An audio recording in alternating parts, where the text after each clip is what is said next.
गेलाई सोर मगध सहारिया में जय जय जरासंध के नारा गुंजा है नगारिया में। नमस्ते प्रणाम जय जरासंध जय रवानी जय भवानी हर हर महादेव। तब कुछ चुनिंदा लोग और कुछ चुनिंदा राजनेताओं के लिए स्पेशल सॉन्ग। कल एक सॉन्ग आया था गिरिराज सिंह रवानी का। जी हाँ, आप लोग बैनर देख रहे हैं, हम उसी सॉन्ग का आज बात करने आए हैं। जय जरासंध जय भवानी बैनर पर लिखा हुआ है और यही गाना के हम आज बात करने आए हैं। थोड़ा सा आप लोग गाना को सुन लीजिए। रवानी राजपूत के जय जाने ला कहानी हो, दुश्मन भी बोलेला भैया जय जरासंध जय भवानी हो। मिल के बढ़ाई जा एकता दुनिया में जय जय जरासंध के नारा गुंजा है नगारिया में। आप लोग गाना को सुन लिया होंगे। तो कहीं न कहीं हमारे इतिहास को दबाने का प्रयास वर्षों से किया जा रहा है और हमें लड़ना है। हालांकि जो क्षत्रिय है वो लड़ेंगे ही लड़ेंगे। जंग लगी तलवारों में, अब धार चढ़ानी होगी। अब आ रहा है वक्त,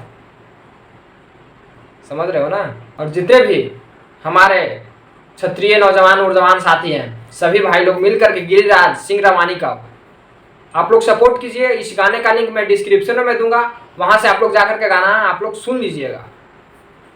और कुछ राजनेताओं वोट बैंक के खातिर रचले राजनेता कहानी हो, एगो नया नाम मिलल शब्द मनमानी हो। कुछ जैसे मैं बार बोलते आया कि इन लोग वोट बैंक के खातिर था, कहीं तक और किसी भी हद तक ये लोग जा सकते हैं। इनको कोई क्षत्रियता से मतलब नहीं है। इनको सिर्फ और सिर्फ इनको वोट बैंक से मतलब है। जो इनको वोट चाहिए वही इन लोग कर रहे हैं। सिर्फ विशेष आप सभी क्षत्रिय भाइयों से हमें यही आग्रह है कि अपने हक के लिए लड़ना सीखिए, किसी का तलवा चाटना मत सीखिए। आप खुद उस काबिल बनिए कि लोग आपके पीछे दौड़े। आप लोगों के पीछे मत दौड़िए, उस काबिल आप बनिए। और जो लोग आज कह रहे हैं ना, हंस रहे हैं, उनको हंसने पर मजबूर कर दीजिए। विशेष सभी भाई मिल करके गिरिराज सिंह रवानी को फुल सपोर्ट कीजिए और ऐसे ही काल्पनिक, ऐतिहासिक, पारंपरिक, सभ्यता से जुड़े गाने को आप लाते रहिए। हमारा फुल सपोर्ट रहेगा। हमारे सपोर्ट में जो भी भाई हैं, बस आप सभी का समर्थन आपके साथ रहेगा। जाते जाते शहर में मार देना चाहूंगा, बादलों की ओर से सूरज निकलने वाला है। सफर जारी रखो मेरे दोस्त, वक्त बदलने के लिए जरासंध वंशी आवाज आया है। जय हिंद।